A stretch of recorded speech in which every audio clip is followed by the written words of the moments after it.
जय हिंद दोस्तों, Bharat sir coaching centre में आपका स्वागत है। आज आप सबके बीच में आए हैं जियोग्राफी चैप्टर के साथ, जिसका नाम है एग्रीकल्चर। देखिए, जियोग्राफी में दो चैप्टर सबसे खतरनाक होता है। खतरनाक नहीं, सबसे बढ़िया कहिए, क्योंकि इसी चैप्टर से क्वेश्चन पूछा जाता है। नंबर एक मिनरल और दूसरा एग्रीकल्चर। मिनरल माने खनिज, एग्रीकल्चर माने कृषि। तो हम लोग बात करेंगे इस वीडियो में कृषि के बारे में। किसके बात करेंगे? कृषि। अगर कृषि संबंधित कोई अगर प्रश्न पूछना हो तो कॉमेंट में आप जब पूछिए, हम उनका जवाब देंगे। और कृषि रिलेटेड कोई अगर वीडियो बनाना हो जिसपे आपको रुचि हो, अगर जानकारी चाहिए, तो आप कमेंट में लिखिए, हम वीडियो उसका प्रोवाइड करेंगे आपको। अगर आपको वीडियो अच्छा लगता है ना सर, तो लाइक कीजिए, सब्सक्राइब कीजिए और वीडियो को ज्यादा से ज्यादा पोस्ट कीजिए। देखिए, नंबर एक की बात करें, कृषि एक राज्य सूची का विषय है। कृषि कौन सूची का विषय है? राज्य सूची का विषय है। लेकिन हमारे भारत के जाने माने वैज्ञानिक, जिनका नाम था एस स्वामीनाथन जी, भारत की हरित क्रांति का जनक, एग्रीकल्चर का साइंटिस्ट, जिनका नाम था एस स्वामीनाथन जी, कहते थे कि कृषि को आप संवर्ती सूची में रख दीजिए। कृषि को किस में रखिए? संवर्ती सूची में। लेकिन इस बात की टेंशन इस बात की थी कि जैसे आप जानते हैं ना कि संविधान में तीन सूची थी, एक राज्य सूची, केंद्र सूची, एक राज्य सूची, संवर्ती सूची और संघ सूची। राज्य सूची पे कानून बनाएगा राज्य सरकार, संवर्ती सूची पर कानून बनाएगा केंद्र सरकार, और राज्य सरकार दोनों, यानी मोदी जी और यानी कि जो मुख्यमंत्री होगा वो। और संवर्ती सूची में ये होगा, और संघ सूची में सिर्फ मोदी जी बनाएगा, यानी कि केंद्र सरकार बनाएगा कानून। अगर संवर्ती सूची में रखा जाता कृषि को, तो दिक्कत इस बात की थी, झंझट होती केंद्र सरकार और राज्य सरकार के बीच में, और ज्यादा खेती अधिकतर होती है राज्य सरकार के पक्ष में, यानी ग्रामीण इलाका, यानी पंचायती क्षेत्र में। तो बताइए किसको रखा जाए, किसको दिया जाए कृषि को? तो राज्य सूची को दिया जाए। इसलिए हम लोग संविधान में पढ़ते हैं कि कृषि राज्य सूची का विषय। कोई टेंशन? आगे चलिए, पॉइंट नंबर 2। आज भी भारत सबसे ज्यादा रोजगार कृषि देता है। आज भी भारत जो है ना, भारत सरकार सबसे ज्यादा, अगर भारत सरकार की रोजगार मिलता है भारत सरकार में, तो कृषि से मिलता है।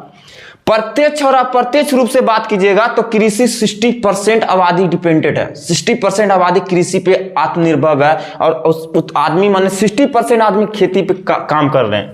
अगला बात बोल रहा है पॉइंट की जीडीपी में कृषि का योगदान 17% है। देखिए, जीडीपी में कृषि का योगदान कितना? 17% है। आप बताइए जीडीपी क्या है?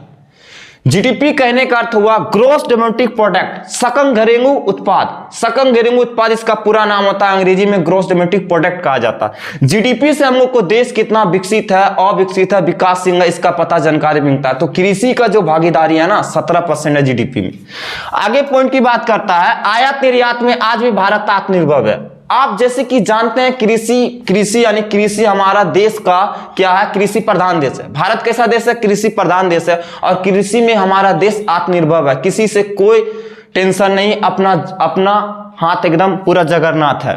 आगे चलिए, देश की जनसंख्या का 15% जनसंख्या प्रत्यक्ष रूप से कृषि पर डिपेंडेंट है। यानी हमारा देश का जो 130 करोड़ आबादी है, उसमें से 55% ऐसी आबादी है जो कृषि पर प्रत्यक्ष रूप से डिपेंडेंट है। यानी कि एकदम खेती तो करना है तो करना है, ऐसा नहीं कि भूमि सिर्फ है, उसके पास 55% खेती पे ही डिपेंड है, बाकी बात कुछ नहीं। तो प्रत्यक्ष रूप से 55%, प्रत्यक्ष और अप्रत्यक्ष दोनों बात किया जाए तो 60%। देखिए, जनगणना 2011 में हुई थी, और कृषि जानते हैं कि 5 साल पर जनगणना होती है। और जो 2010-11 में जनगणना हुआ वो सो डाटा गलत है। किताब में जो दिया जाता है, जो ग्रामीण इलाका में 10th वगैरह का बच्चा पढ़ रहे हैं, जियोग्राफी वगैरह, जो भारतीय वन सारा बुक तुक है, ये सब डाटा गलत नहीं है भाई। पीछे का डाटा अप टू डेट नहीं है। कृपया इस बात को ध्यान दें, उस जो बुक पे उस पे फोकस करें, ठीक ना। अभी जो जनगणना तत्काल हुई थी 15-16 में हुई थी, 10वीं जनगणना थी। लेकिन 21 में 5 साल के बाद जनगणना होना था, लेकिन हुआ नहीं, क्योंकि कोरोना महामारी ने हमारे देश को,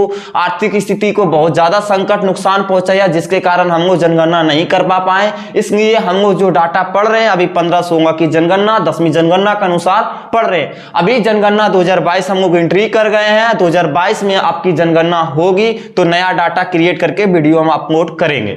आगे करते हैं बात कि भारतीय कृषि एक प्रधान देश है।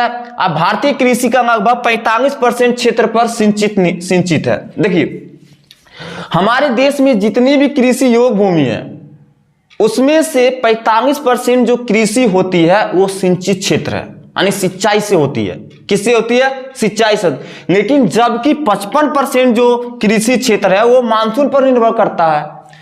45% पे सिंचित होता है, 55% जो कृषि होता है वो मानसून पर डिपेंड है। यानी जब मानसून आएगी तभी 55% कृषि भूमि योग होगा, अगर नहीं मानसून आया तो कृषि योग भूमि नहीं होगा। लेकिन हम एक कहना चाहते हैं, वैज्ञानिक दृष्टि से आप अगर सोचिएगा साइंटिस्ट के अनुसार, तो आप मौसम की जानकारी सही टाइम पे दीजिए किसानों को, क्योंकि उसे मौसम की जानकारी का पूर्वानुमान नहीं लगता है, पहले पता नहीं चलता है, तो उसको दिक्कत होता है खेती करने में। इसलिए हम अनुरोध करेंगे कि जो भी किसान वगैरह को जो स्थिति खराब होती है उसका सबसे बड़ा रीजन है कि उसका मानसून का पूर्वानुमान नहीं मिलता है, उसे अच्छा किस्म का बीज नहीं मिलता है, कीटनाशक दवा नहीं मिलती है, बहुत सारा फसल में बीमारी के लिए उसको देखा जाए तो तरीका से जांच हो बीमारी के लिए, कौन सा उत्पाद कौन सा मतलब दवा देनी चाहिए, ये सब की जानकारी हमेशा किसान को देते रहना चाहिए। क्योंकि आज तो देश की जनसंख्या इतनी हो गई है जिसमें से पढ़े लिखे लोग हैं, पढ़ लिख के आप इंजीनियर बन रहे हैं, डॉक्टर बन रहे हैं,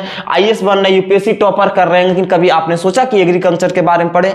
एग्रीकल्चर के बारे में एग्रीकल्चर कौन करता है? कृषि खेती कौन कर रहा है सर? किसान कर रहा है। तो किसान कितने पढ़े लिखे हैं? तो बताइए, किसान पढ़े लिखे नहीं है तो खेती कैसे करेंगे?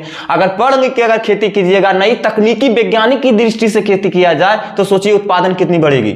आज जो हमारा देश जो कृषि में थोड़ा सा दूसरा स्थान पे आता है, बहुत अच्छा देश है, आत्मनिर्भर देश। हमने ये नहीं कहते कि हमारा देश निर्भर नहीं है, आत्मनिर्भर नहीं है। देश में आयात निर्यात बहुत अच्छी हो रही है, खा पी रहे, फंग फूंग रहे, बढ़ रहे, कोई दिक्कत नहीं है। लेकिन फिर भी हम लोग के पास ज्यादा भूमि होने के बावजूद भी हम लोग चाइना से पीछे। क्यों? क्योंकि हमारे पास तकनीकी नहीं है, हमारे पास वैज्ञानिक दृष्टि से सोचते नहीं है, कृषि नहीं करते हैं। पढ़ लिख के हम लोग ग्रुप डी एनटीपीसी का फॉर्म भर रहे हैं, उसमें भी झगड़ा, यानी बेरोजगारी हद से ज्यादा हो रही। कभी मोदी जी कृषि पे बात कीजिए, कृषि पे ज्यादा लड़का को ले जाइए, खेती वगैरह करवाइए, इस पे भी ध्यान दीजिए। हम लोग अरे आप जो ये मतलब कि ये सिर्फ खेती पे ध्यान नहीं देते, इस पे फोकस की, ज्यादा कुछ नहीं बोलेंगे, टेंशन में मत दीजिए।